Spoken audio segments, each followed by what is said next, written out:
Today we talk about one of the most feared portions of IVF and one of the most hated portions, the PIO shot. I'm Dr. Mark Amols, and this is Taco Bout Fertility Tuesday.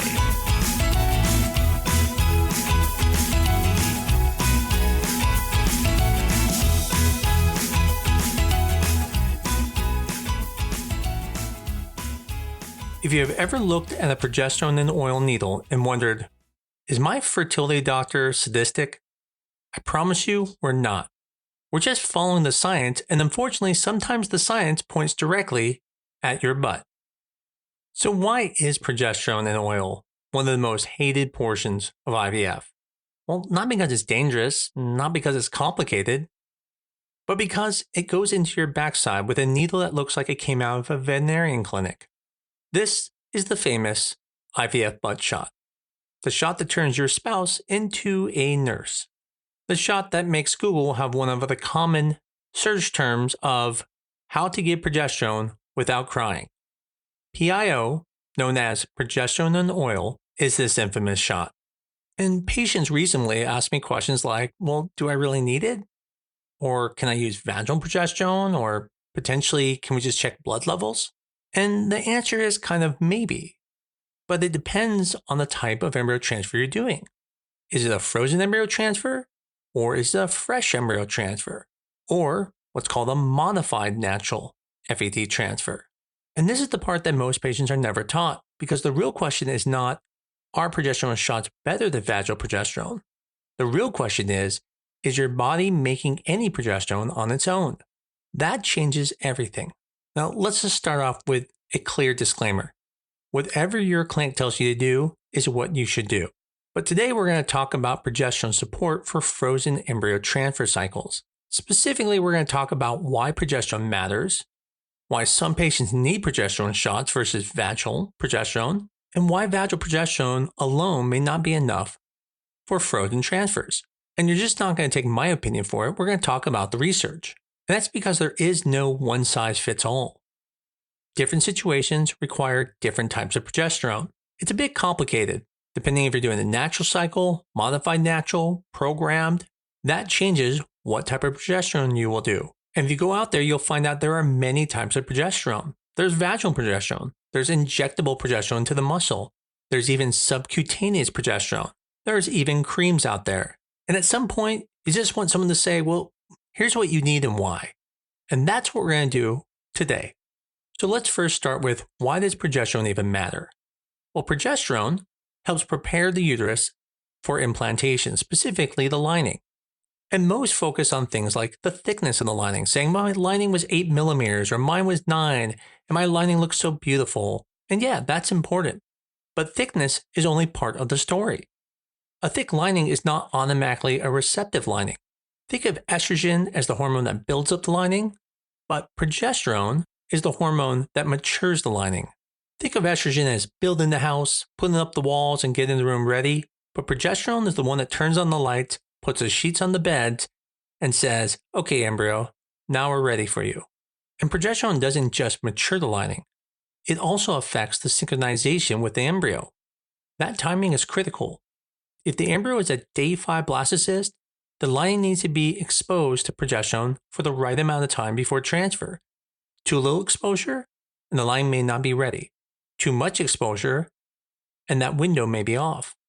This is why fertility clinics are so annoyingly specific about the day and time you start the progesterone. It's not because we enjoy making medication calendars that look like NASA launch sequences. It's because the timing matters exactly. In the natural menstrual cycle, progesterone comes from the ovary after ovulation. See, what happens is the brain sends a hormone, FSH, down to the ovary, and the follicle starts to grow.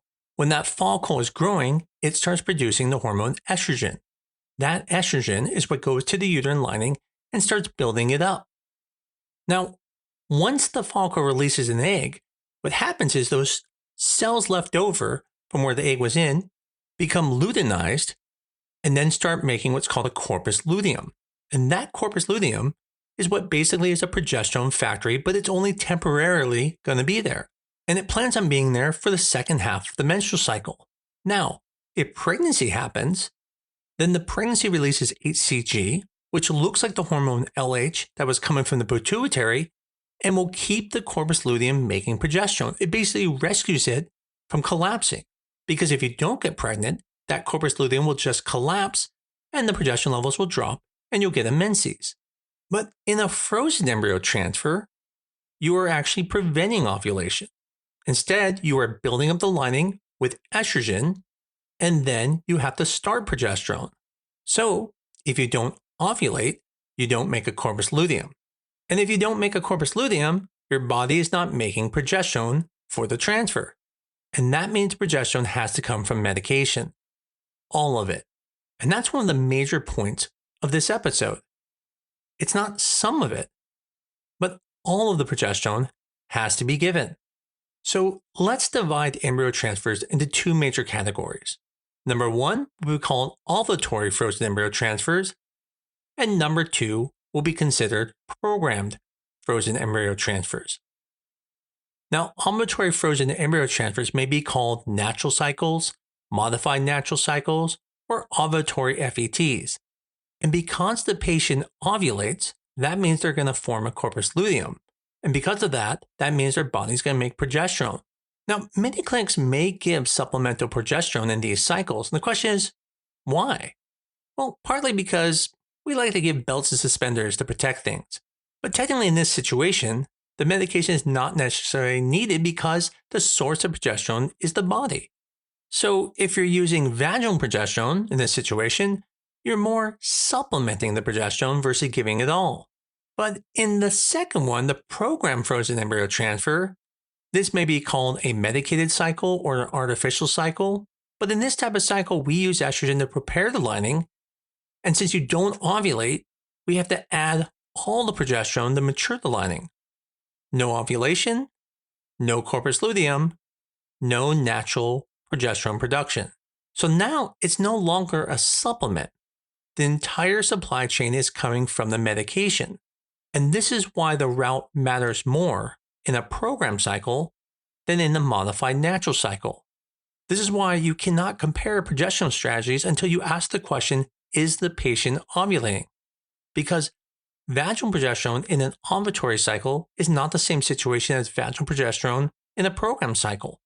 One is backup, in the other, it's for the whole game. Now, let's talk about the different ways progesterone can be given. There are actually several options. First, there's oral progesterone. And this sounds great. Pills? Easy. But pills go through the digestive system and then liver metabolism. And for the embryo transfer support, it's generally not the most reliable option for that. Additionally, it can kind of make people sleepy, sometimes dizzy, which is not really ideal when you're already taking estrogen, tracking appointments, and emotionally negotiating with your uterus. So not the first line. Now, second, there's progesterone cream. This sounds amazing. Rub some cream on your skin, avoid needles, avoid vaginal discharge. Everyone goes home happy. The problem is that transdermal progesterone has not been well supported as reliable luteal support for IVF and frozen embryo transfers. So creams are not usually the main protocol for embryo transfer support. But what about vaginal progesterone? This can be in capsules, tablets, gels, even suppositories. And vaginal progesterone is very commonly used in many parts of fertility. Essentially because it's so close to the uterus, the local absorption goes to the uterus without having such a large systemic absorption. This means you get all the benefits without all of the, let's say, side effects from progesterone going through your GI system. Now, one thing that's not fun about it is it can be messy. It usually will break down in the vagina and the discharge will come out, and many women have to wear pads constantly to prevent it from getting on their clothes. I'm pretty sure if you've ever used it and you're listening to this podcast, you're nodding right now. One of the last ways to get progesterone is intramuscular progesterone, such as PIO, progesterone-in-oil, and this is the classic injection. Usually it goes in the upper outer quadrant of the gluteal area. It's progesterone dissolved in oil, injected into the muscle where it can slowly absorb. But there's one thing. It's uncomfortable. It causes things like knots, soreness, bruising, occasionally even reactions to the oil. but it gives reliable systemic progesterone exposure. And that reliability is the reason it is stuck around. Not because doctors are creepy, sadistic people, although I understand why patients may think that. It's because that's where the science leads us. Now, there is a subcutaneous progesterone, but unfortunately, it is not allowed in the United States because it has not been approved by the FDA. But it is used in Europe and eventually may make its way to the USA, but it's not here yet. Whether you are being given a PIO shot or whether you are giving the PIO a shot, let's be honest, PIO shots are not fun for anyone. I've seen some people not only get knots, but literally have a hard time walking and usually walk with a limp after getting these shots. And if you're doing these shots for weeks, it gets old fast. So when patients ask, well, can I use vaginal progesterone instead? That's not a lazy question. That's a very reasonable question. And I have no doubt that they maybe have a friend who's using vaginal progesterone. And then in that situation, there are two questions that have to be answered. One, did they ovulate? As we discussed, if they ovulated, now you're only supplementing. So yes, vaginal progesterone is fine. But the second question is, if they didn't ovulate, why are they using vaginal progesterone? And that's where we turn to the science. The study that changed the conversation was one of the most important studies that looked at patients doing programmed frozen embryo transfers. Essentially, what they did is they looked at 3 progesterone strategies. Number 1, they looked at a group using daily intramuscular progesterone-in-oil shots. The second group used vaginal progesterone plus PIO shots every 3rd day. And the third group used vaginal progesterone alone. And the question being asked is the same question patients had. Can we avoid shots? And the results were very important. The vaginal-only group had a lower live birth rate. The 2 groups that included PIO shots did better. And the miscarriage rate was higher in the vaginal-only group. In summary, the vaginal progesterone alone group had a live birth rate of about 27%, while the combination group had a 46% live birth rate, and the daily injection group had a 44% live birth rate. Miscarriage was 50% with vaginal-only progesterone, compared with 26% in the combination group and 33% in the daily intramuscular group.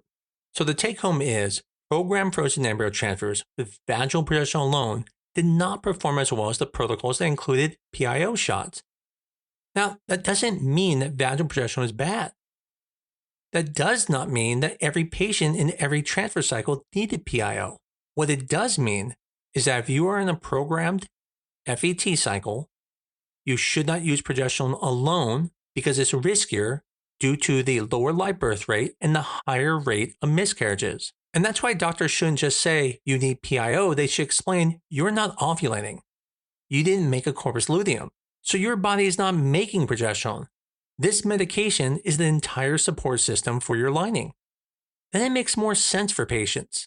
They're still not going to like the shots. They're still going to be a pain in the butt, literally, but at least there's some science behind it. Now, it is important to understand that in this study, it wasn't like vaginal progesterone never worked. It did work. It just had a lower live birth rate and a higher miscarriage rate. And when it comes to cycles where you ovulate, it's perfectly fine. It's only in programmed frozen embryo transfers where there's a danger zone. Another interesting thing about this study is that it showed that vaginal progesterone plus PIO every 3rd day performed similarly to the daily PIO shot group. That means there may be a middle ground, not 0 shots, but maybe fewer shots. Even at our clinic, where we have used daily shots for many, many years and have very good rates, we have now slowly allowed patients to transition to taking shots every other day and even stop shots later on in the pregnancy once they are pregnant. So why doesn't every clinic just switch right away? Well, because they have high pregnancy rates with the way they do it. So just because something worked in one study doesn't mean that they feel comfortable yet making that transition. And just like us, we make it slowly. As I mentioned earlier, there is no wrong or right. However your clinic does it is the way they do it, and definitely follow them. Now, what about progesterone levels? Why can't we just follow those? Well, if you're taking progesterone systemically, such as with injectables, we have a predictable progesterone level that we're going to expect, and we can follow that.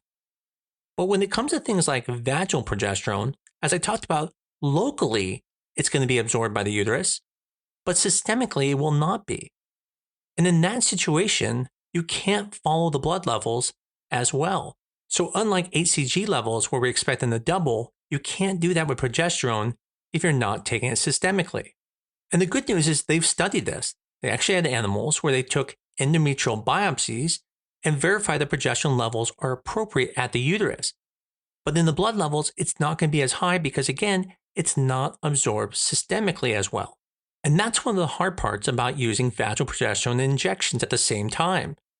When those progesterone levels go a little bit lower, even though we understand the science, we get nervous. Patients get nervous, and then we say, go back to the shots.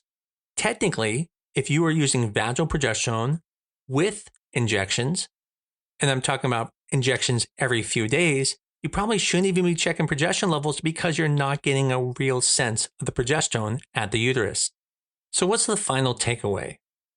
Well, the bottom line is progesterone is essential for implantation in early pregnancy. But the type of progesterone matters depending on the type of embryo transfer. The question that you need to ask is, did I ovulate? And if you did, then that means you are supplementing the progesterone. If you didn't, then that means you are giving all of the progesterone. And now you know that the science shows that vaginal progesterone in a programmed cycle leads to lower live birth rate and higher miscarriage rate.